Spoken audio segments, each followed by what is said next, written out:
मैं सबसे पहले धन्यवाद देना चाहता हूं मैनपुरी की जनता के और यहाँ के विधायक का और यहाँ के संगठन के लोगों ने जिन्हें मौका दिया है कि आज मैं करहल से चुनाव के लिए नॉमिनेशन करने जा रहा हूँ। ये क्षेत्र बिल्कुल घर के पास का घर है। नेताजी का और समाजवादी पार्टी का बहुत पुराना रिश्ता रहा है। यहाँ के लोगों ने समाजवादी पार्टी के साथ हमेशा खड़े होकर के एक सकारात्मक राजनीति को आगे बढ़ाया है, एक प्रोग्रेसिव पॉलिटिक्स को हमेशा बढ़ाया है। और मुझे उम्मीद है इस चुनाव में जो नेगेटिव पॉलिटिक्स करते हैं, जो नकारात्मक सोच के उन्हें हराएंगे और उत्तर प्रदेश से हटाएगी भी जनता। कुछ ही देर में नॉमिनेशन फाइल कर देंगे, किस तरह से सर यहाँ के प्रचार प्रसार के लिए, क्योंकि आपकी अब ये विधानसभा हो जाएगी, चुनाव बिल्कुल नजदीक है, अभी भी चल रहा है। मैं ये चुनाव जनता पे छोड़ता हूँ क्योंकि मुझे और जगह भी जाना होगा। इसलिए मेरी जनता से अपील है कि समाजवादी पार्टी को न केवल करहल से जिताएं बल्कि पूरे चरण में और आसपास जहाँ जहाँ चुनाव हो रहा है समाजवादी पार्टी को मौका दें। समाजवादी पार्टी विकास, खुशहाली और तरक्की के रास्ते पे प्रदेश को ले जाएगी।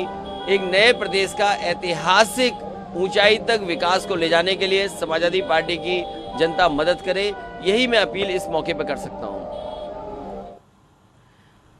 तो और भी जगहों पे प्रचार प्रसार करने हैं, लिहाजा जनता से वो अपील करते हुए नजर आए अखिलेश यादव। आप अलाउद्दीन जरा ये बताइए कि सैफई जहां से वो निकले हैं और मैनपुरी जो कलेक्ट्रेट जहां नामांकन करना है, ये कितना फासला है और कितनी देर में पूरा हो जाएगा लगभग?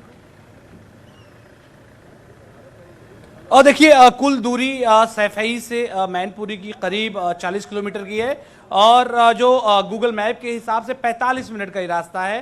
हालांकि मान के चलें जब हम एक्सप्रेसवे को छोड़ रहे थे और जब हम मैनपुरी की तरफ आ रहे थे तो जगह जगह पॉकेट में लोग खड़े हुए थे उनके स्वागत के लिए। कहीं महिलाएं, कहीं बुजुर्ग, कहीं हर उम्र के लोग लगातार उनका इंतजार कर रहे थे। वो हालांकि कॉमन पीपुल थे, कॉमन लोग थे, तो ऐसे में लगता नहीं कि उनका ये रास्ता 45 मिनट में पूरा होगा। मुझे लगता है कम से कम उनको 1.25 से 1.5 घंटे सैफई से यहाँ आने में लग सकता है, क्योंकि जगह जगह पे जब लोग खड़े हुए हैं और खास जो करहल का तिराहा है वहां पर भी हमने एक भारी भीड़ देखी थी उनसे मुलाकात करने के लिए जो लोग खड़े हुए थे। अब देखिए थोड़ा नजारे यहाँ बदल भी रहे हैं। तो कुछ देर पहले जब हम खबरें दिखा रहे थे या लाइव दिखा रहे थे तो यहाँ पर तादाद थोड़ी कम थी। अब कार्यकर्ता भी लगातार आने शुरू हो गए हैं और खासतौर से कुछ ऐसे भी लोग हैं जो नॉमिनेशन के लिए भी आए हुए हैं। तो सूरत बदल रही है, जैसे लोगों तक जानकारी पहुंचेगी। ठीक, अलाउद्दीन आप बात पूरी कीजिए। हाँ ठीक है अलाउद्दीन। हाँ तो मैं अलाउद्दीन, दरअसल मैं ये कह रही थी कि जैसे जैसे लोगों तक जानकारी पहुंची, वैसे तो थी और सोशल मीडिया पे जब अखिलेश यादव पोस्ट डालते हैं उसके बाद से लोग कोशिश कर रहे हैं कि वो पहुंचे, कम से कम उसका गवाह बने। जब रथ गुजर रहा है और रथ को चुना गया है, ये भी एक संकेत है।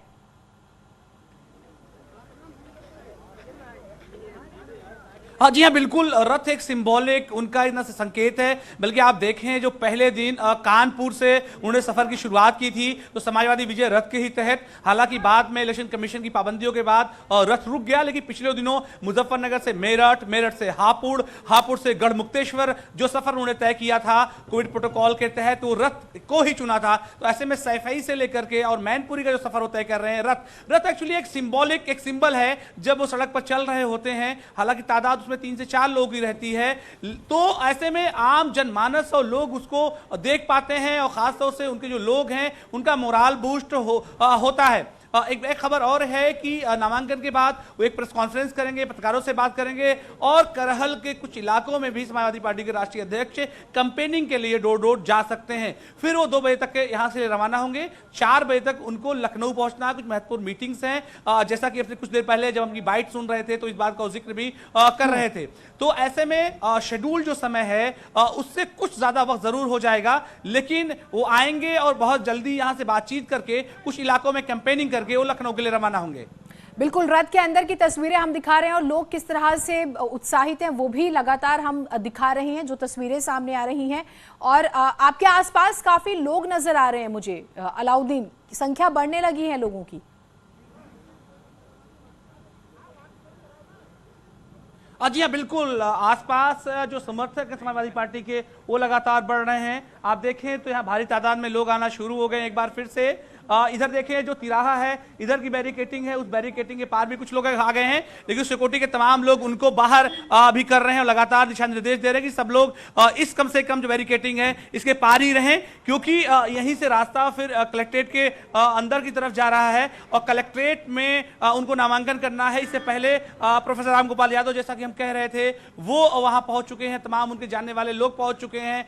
तो ऐसे में कोशिश की जा रही है कि इस भीड़ को अब फिलहाल यहां से हटा दिया गया है तिराहे से। अब ये भीड़ सारी पीछे की साइड में की जा रही है और जिस रास्ते से उनको आना है वो रास्ता ये है, सामने की तरफ से जहां बैरिकेटिंग बनी है, इस रास्ते से उनको इस तिराहे से होकर के कलेक्ट्रेट की तरफ फिलहाल जाना है। यहां पर भी सन्नाटा है, लेकिन क्योंकि एकाएक समाजवादी पार्टी के राष्ट्रीय अध्यक्ष आएंगे और जैसा कि हम लोग कवरेज के दौरान देखते हुए रहे, भीड़ एकाएक भी कई बार आ जाती है। तो ऐसे में कोशिश हालांकि तमाम सिक्योरिटी के लोग हैं वो कर रहे हैं कि भीड़ यहां पर छठी हुई एक साथ लोग आए ना, लेकिन अभी जब नॉमिनेशन का वक्त आएगा तो मुझे लगता नहीं है कि इस तरह का सन्नाटा या माहौल रह जाएगा, क्योंकि समाजवादी पार्टी में लोग एक जोश और खरोश का, क्योंकि इलेक्शन विधानसभा का वो पहला लड़ रहे हैं, तो ऐसे में तमाम लोग यहाँ मिलना चाह रहे हैं, यहाँ आना चाह रहे हैं। ठीक, अमित भी है हमारे साथ। अमित ने, क्योंकि पार्टी के नेताओं से विवाद की कार्यकर्ताओं की तस्वीरें तो आप दिखाई रहे। अमित, आपके आसपास भी कोई हलचल हो रही है, क्योंकि उत्साह बढ़ता जा रहा है लोगों का, कार्यकर्ताओं का? हलचल है जीनत, यहाँ पर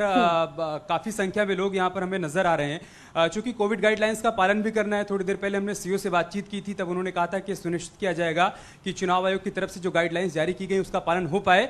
लेकिन समर्थकों का उत्साह यहाँ पर देखने को मिला है। देखिए कुछ लोग साइकिल से यहाँ पर आए हुए हैं, उनको मालूम है कि अखिलेश यादव का नामांकन है, तो लिहाजा अपनी मौजूदगी दर्ज करवाना चाहते हैं। और चूंकि आप सिंबॉलिक की बात कर रही थी, तो साइकिल चूंकि समाजवादी पार्टी का चुनाव चिन्ह भी है, तो ऐसे में ये देखिए आप साइकिल से लोग यहाँ पर पहुंचे हुए हैं। इसमें विधायक, मौजूदा विधायक भी हैं और पूर्व विधायक भी हैं, आलोक शाक्य जी भी हैं। तो मकसद यही है कि पार्टी का जो सिंबल है उसके माध्यम से प्रचार प्रसार भी किया जा सके, मतदाताओं को समाजवादी पार्टी के पक्ष में किया जा सके, और राष्ट्रीय अध्यक्ष जब यहाँ पर पहुंचे तब उनके सामने अपनी मौजूदगी भी दर्शाई जा सके। चूंकि ये सीट इसलिए बहुत ज्यादा इंपॉर्टेंट हो जाती है जीनत, क्योंकि यहाँ से पूरे ब्रज क्षेत्र को साधने की कोशिश अखिलेश यादव की तरफ से की जाएगी, और उनका मकसद भी यही है कि पिछली बार जिन जिन जिलों में समाजवादी पार्टी की हार हुई थी उन जिलों में समाजवादी पार्टी की जीत सुनिश्चित हो पाए, इस वजह से उन्होंने करहल सीट का चुनाव किया है। यहाँ से संदेश पूरे ब्रज क्षेत्र में अमित, अलाउद्दीन, दोनों कोई भी हलचल हो तो इशारा कीजिएगा, हम वो तस्वीर सबसे पहले अपने दर्शकों को दिखाएं।